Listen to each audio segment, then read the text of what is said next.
Tonight, the conveyor stops. 3 million people in Naples sleep soundly above a magma chamber. But beneath the quiet Atlantic, beneath 100 years of steady measurements, beneath 12,000 years of clockwork circulation, something far more fundamental is failing.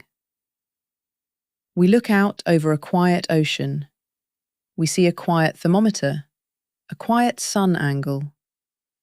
But beneath that calm surface, the engine that built our world is grinding down. What happens when the planet's heartbeat skips a beat? Welcome to Episode 2 of Why Our Civilization Will End. Today is August 18th, 2026. I am Dr. James Calder, climatologist, joined as always by Mira. Hello, James. Today we need to talk about the conveyor belt, the AMOC. We hear this acronym thrown around in climate discussions, but James, what exactly is it? What is actually moving out there? What is moving is heat, Mira. AMOC stands for the Atlantic Meridional Overturning Circulation. Think of it as a massive, planetary-scale conveyor belt running the length of the Atlantic Ocean. Warm, salty surface water swings north from the tropics, carrying heat from the Caribbean all the way to Greenland and beyond. As this water reaches the high Arctic latitudes, the freezing air strips away its heat. Right. Cold, salty water is incredibly dense, so it sinks deep into the ocean abyss. Then it flows back south as deep water, completing this massive circulation loop. It's like a pan of water on a kitchen stove, Mira. The heat at the bottom creates a rolling circulation. But the ocean circulation works in reverse. The cooling at the surface drives the sinking. Like spinning gears in a massive planetary engine. Exactly. And for the past 12,000 years, those gears have run like absolute clockwork. It's the whole reason human civilization flourished where it did. London, Paris, Boston, New York, Berlin. They all depend on this heat transport from the tropics. Without the AMOC, London would have the climate of northern Canada. But Mira, the gears are grinding down. We are watching it happen in real time. We are. We now have 2 decades of documented slowdown, confirmed by direct ocean measurements. In April 2026, the University of Miami Rosenstiel School published a landmark study. It was titled, "A Critical Atlantic Ocean Current Shows 2-Decade Slowdown Study Finds." This appeared in Science Daily and confirmed what oceanographers have been measuring since the early 2000s. The data is overwhelming. A Nature Communications paper this year, Article 72555, documented this exact AMOC slowdown with unprecedented precision. According to Carbon Brief's Comprehensive Explainer, published in 2026, the AMOC strength is declining by about 1 spheredrup per decade. That's across a range of 0.4 to 1.6 spheredrups. For reference, 1 spheredrup equals 1 million cubic meters of water per second. The numbers are staggering. They are. Nature Geoscience published findings in 2025 showing AMOC could experience what they called limited weakening of 18 to 43% by 2100. That translates to 3 to 6 spheredrups of reduced circulation. But The Guardian published a more alarming analysis on April 15, 2026. New research suggests AMOC is significantly more likely to collapse than previously thought. How much more likely? The study found an estimated slowdown of 42 to 58% by 2100. That level of reduction is, quote, almost certain to end in collapse. This would add 0.5 to 1.0 meters of extra sea level rise to coasts from Boston to Lisbon. And remember, this is on top of thermal expansion and ice sheet melting. The National Oceanography Centre's Global Tipping Points report from 2025 already confirmed our first Earth system tipping point was reached. Widespread warm water coral mortality is underway, according to that report. So the ocean is already shifting beneath us. But James, I have to ask the fundamental question. Why is the ocean moving at all? Why isn't Earth's climate just dark and frozen? Because of the orbital clock that no one remembers, Mira. The Milankovitch cycles. These are 3 orbital parameters that collectively govern Earth's long-term climate over thousands and hundreds of thousands of years. Most people have never heard of them, but they control ice ages. Break it down for us. First is eccentricity. Over a cycle of 100,000 years, Earth's orbit stretches and contracts. It goes from nearly circular to slightly oblong and back again. When the orbit is more eccentric, seasonal differences become more extreme. Second is obliquity. Over 41,000 years, Earth's axial tilt wobbles between 22.1 and 24.5 degrees. More tilt means warmer summers and colder winters. Less tilt means milder seasons. And the third? Precession. This is a 26,000-year wobble that changes which hemisphere points toward the Sun during our closest approach to the Sun. Currently, Earth reaches perihelion in early January, when the southern hemisphere is tilted toward the Sun. In 13,000 years, it will be the northern hemisphere. And NASA science data confirms these cycles control ice ages. Absolutely. For the past 800,000 years, according to ice core data, every major glaciation cycle aligns cleanly with the 100,000-year eccentricity rhythm. The ice cores from Antarctica and Greenland tell a crystal-clear story.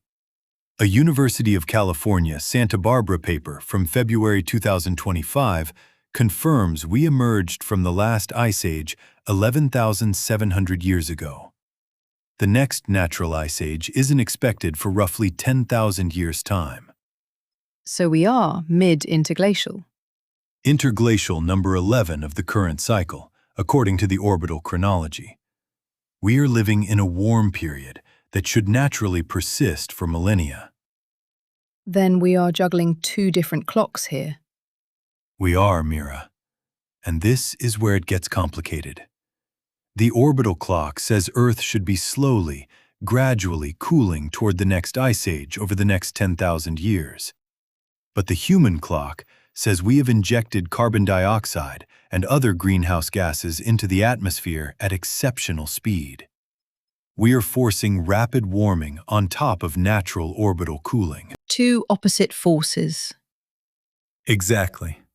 And this creates an unstable situation for systems like the AMOC.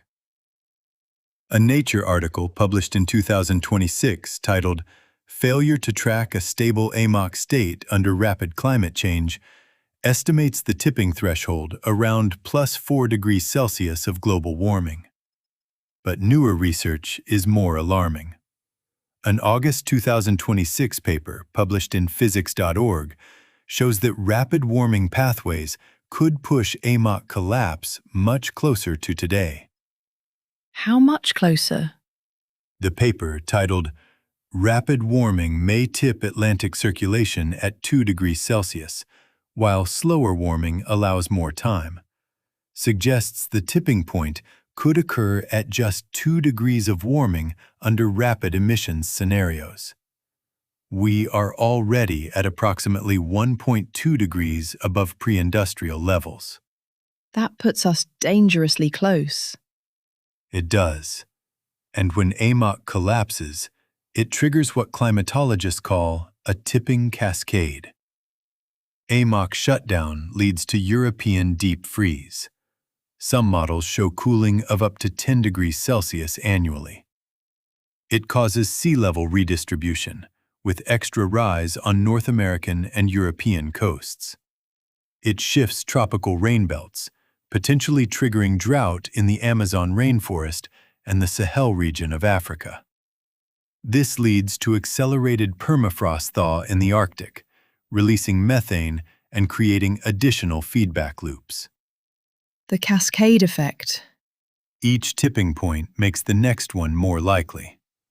It's like dominoes falling, but each domino is a planetary system that took thousands of years to stabilize. James, what does all this mean in plain English for people listening today?